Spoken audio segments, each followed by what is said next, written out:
أعوذ بالله من الشيطان الرجيم.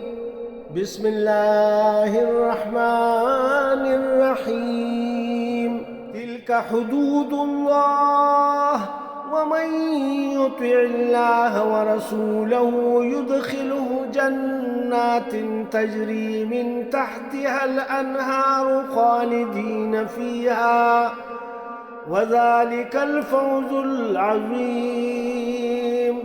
یہ اللہ کی مقرر کی ہوئی حدود ہے، اور جو شخص اللہ اور اس کے رسول کی اطاعت کرے گا وہ اس کو ایسے باغات میں داخل کرے گا، یعنی جنتوں میں، جن کے نیچے نہریں بہتی ہوں گی. ایسے لوگ ہمیشہ ان باغات میں رہیں گے، جنتوں میں، اور یہ زبردست کامیابی ہے. وَمَن يَعْصِ اللَّهَ وَرَسُولَهُ وَيَتَعَدَّ حُدُودَهُ يُدْخِلْهُ نَارًا خَالِدًا فِيهَا وَلَهُ عَذَابٌ مُّهِينٌ. اور جو شخص اللہ اور اس کے رسول کی نافرمانی کرے گا اور اس کی مقرر کی ہوئی حدود سے تجاوز کرے گا، اسے اللہ دوزخ میں داخل کرے گا جس میں وہ ہمیشہ رہے گا، اور اس کو ایسا عذاب ہوگا جو ذلیل کر کے رکھ دے گا.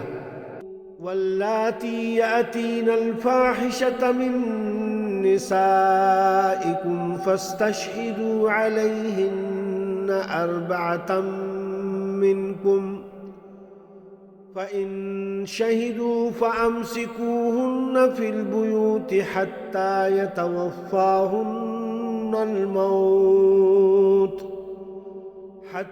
يَتَوَفَّاهُنَّ الْمَوْتُ أَوْ يَجْعَلَ اللَّهُ لَهُنَّ سَبِيلًا.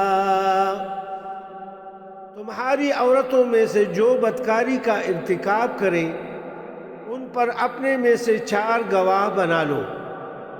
چنانچہ اگر وہ ان کی بدکاری کی گواہی دے تو ان عورتوں کو گھروں میں روک رکھو یہاں تک کہ انہیں موت آ جائے، یا اللہ ان کے لیے کوئی اور راستہ پیدا کر دے.